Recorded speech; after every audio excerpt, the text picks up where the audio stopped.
Hello everyone, welcome to my channel if you are new here, and thank you to those of you who are returning for more content.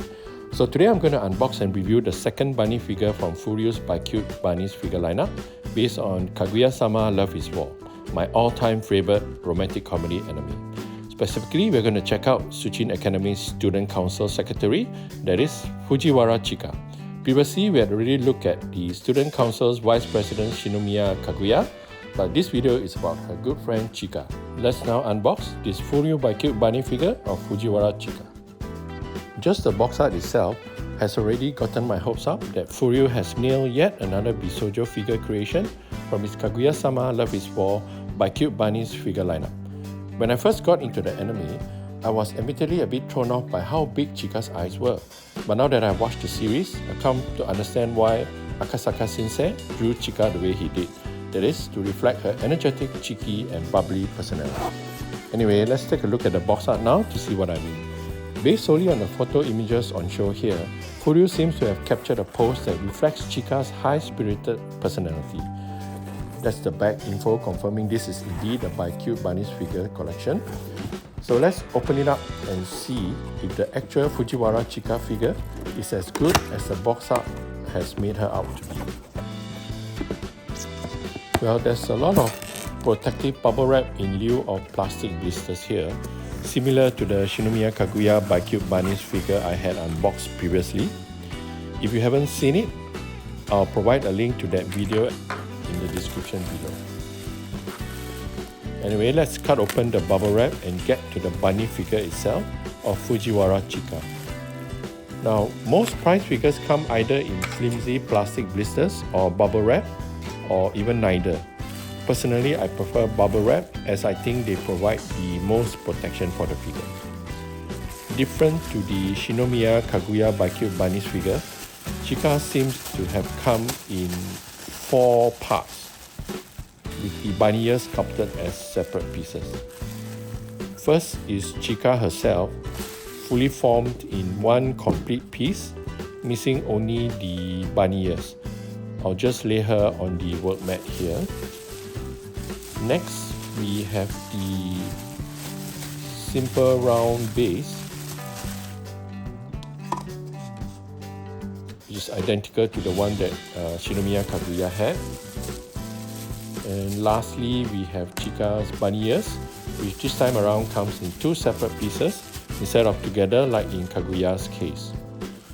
With all of the parts out of the protective bubble wrap, let us now take a closer look at Chika by giving her a once-over. Let's begin our close-up look of Chika by seeing how Furyu did in the likeness department. After all, a Bishoujo figure will technically be a failure unless it resembles the anime or manga character it's supposed to be.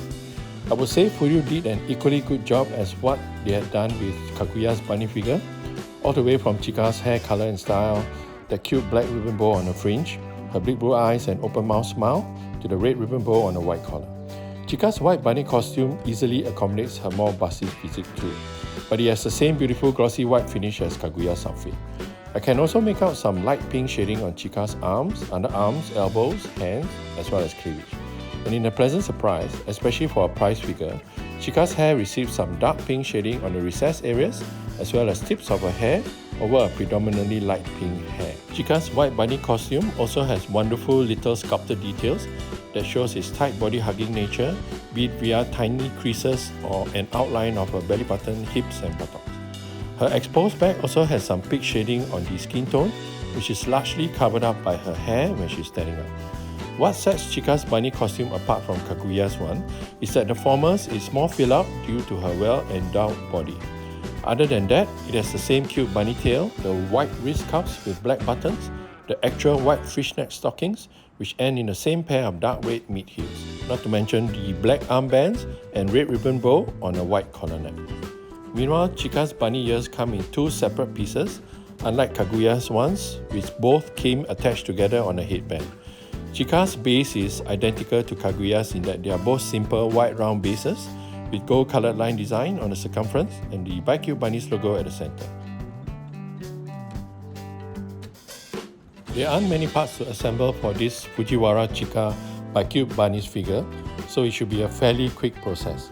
We'll start with her bunny ears first, as I'm curious to know if by not putting both ears on a headband, had Furyu managed to fix the issue of her bunny ears headband not being able to sit flush with the hair. From what I can see, the holes on the headband and the pegs on the bunny ears are shaped in a unique way that is impossible to fix the ears wrongly. So the fact that I can't seem to get the ears attached to the headband means I've most likely gotten the ear positions mixed up. Let me just check to see which ear goes where. As I expected, I've gotten the position of the bunny ears wrong, so let's try that again. This time with the bunny ears the right way around. First the drooping bunny ear on the left, followed by the one that stands straight up on the other side. And it suddenly looks like with this method of attaching the ears, the headband that is already sculpted on the head now sits flush with her hair. Last is the base, which already has 2 holes on it for the 2 pegs at the bottom of Chika's right foot. Once the hole and pegs are aligned properly, it's fairly easy to attach Chika without having to use any excessive force, like so. That's the Furyu Bicute Bunnies figure of Fujiwara Chika, fully assembled. We'll now move on to a full 360-degree view of this figurine in her bunny costume. Similar in size to the other Love is War Bicute Bunnies figure, Fujiwara Chika is actually shorter in height as measured from the bottom of her feet to the top of her left bunny ear, standing at 26 centimeters versus 28.5 for Kaguya. Chika is significantly shorter. That is actually canonically correct, but I feel the figure being shorter has also something to do with Chika's pose, which looks slightly bent backwards as she reaches up with her right arm in a fist pump maneuver. And it's a pose that I can certainly see Chika doing, in line with her energetic and bubbly personality. Her pose is one of exuberance versus Kaguya's more reserved demeanor. As with Kaguya before her, Furyu has done an excellent job in creating a bunny figure that so resembles his anime and manga character equivalent. This bunny figure of Chika not only looks like her, but is also striking a pose that befits her persona as it was depicted in Kaguya-sama Love is War. I love how the white bunny costume looks on Chika, especially the beautifully sculpted bunny suit with its glossy white finish, as well as actual white fishnet stockings and gorgeous dark red medium height heels. And while the base is pretty basic, it does enough to focus our attention on Chika's bunny costume, especially her dark red mid heels against the white background. Furyu is 2 for 2 at creating a Bicute Bunnies figures of a Love is War character that is a must-have for any fan. Looking at the upper half of this Furyu Bicute Bunnies figure of Fujiwara Chika, I'm impressed by the paint job considering the amount of shading done on what is essentially only a prize figure, albeit a premium one. There is pink shading applied to her skin tone, specifically her underarm, elbows, palm of her hands, back and cleavage. But the blush on the cheeks, however, are just drawn lines as per manga style. Not only that, there's shading on her light pink hair too, on the recessed areas, as well as the tips of her long hair. Meanwhile, the details on Chika's head is simply amazing, with so many on show. If you look closely, you can just about make out her eyebrows peeking through her fringes. Her big, expressive blue eyes look great, as does her open mouth smile. And because Chika has a larger chest size than her friend Kaguya, her bunny costume looks more filled out too. So essentially, it's a bunny costume that has been sculpted with Chika's characteristics in mind. One of, if not the main unique selling point of the Furyu Bicute Bunnies figure line is the use of actual fishnet stocking material to cover up both the figure's exaggeratedly long and shapely legs. In this, Chika does not disappoint, as her fishnet stockings look fantastic. Furyu also sculpted a good bunny tail on Chika's buttocks area that is well textured to look fluffy and cute, just about the right size too. Chika has on similar looking dark red mid heels like those worn by Kaguya in her bunny costume, and those red heels contrast well against the whites of the small round base she's standing on. For the Love is War Bicute Bunnies figure line, the base seems to be a standard white with gold line and logo designs. It's small, so it takes up less space, which is a good thing if display real estate is at a premium for you. In Fujiwara Chika, Furyu has successfully continued its impressive production of Kaguya-sama Love is War characters in a bunny costume. The Bicute Bunnies figure brand has come to epitomize a premium price figure collection of bunny figures based on a wide variety of popular animes. While it certainly lacks oomph in the base department, it's serviceable and is a reasonable trade-off if it means channeling a price figure's limited production budget towards the figurine itself. And in this regard, the Furyu Bicute Bunnies figure line thoroughly shines. From what I can see from recent and planned bunny figures that carry this brand, they sometimes even surpass in quality a fair number of mid-tier figures.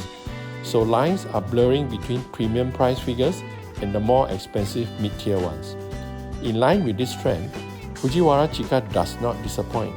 Firstly, standing at 26 centimeters from feet to the tip of bunny ear, she commands your attention and has shelf presence. Now, Chika's ability to catch your eye would be for naught if details of the figurine were subpar. However, a reasonably good paint job for a price figure, coupled with an excellent glossy finish on the bunny costume, as well as that lovely fishnet stockings, means Chika will also elicit some measure of satisfaction and happiness from the collectors. Considering that most price figures have only plastic inmold colors, sans any shading at all, this Chika bunny figure has pink shading on her underarm, cleavage, neck, and even her nails were painted. Then there's the make or break issue of just how closely the figure resembles its anime and manga counterpart. Regardless of how high the quality is, a lack of likeness to the character you enjoyed watching or reading about would make it all rather pointless in the end. In this regard, Furyu did a terrific job, not only in how the eyes and open mouth smile and hair were pre-painted, but also in the way she was sculpted, that is, body proportions as well as the pose. While Chika's eyes were well painted, I thought they were just ever so slightly too large. The eyes would have been perfect if Furyu had reduced their width just a tad, so that Chika's eyes come out more oval than round. But the margins between perfect and still reasonably good are so fine in the case of her eyes that it doesn't affect the figure negatively. There were also some minor mole lines on her arms, but less noticeable than the ones I found on my copy of Kaguya bunny figure. Despite her minor flaws, Chika is still an excellent figure for its price point that punches above its weight. I'm giving it a rating of A rank or diamond. That's it for Chika. Thanks for watching.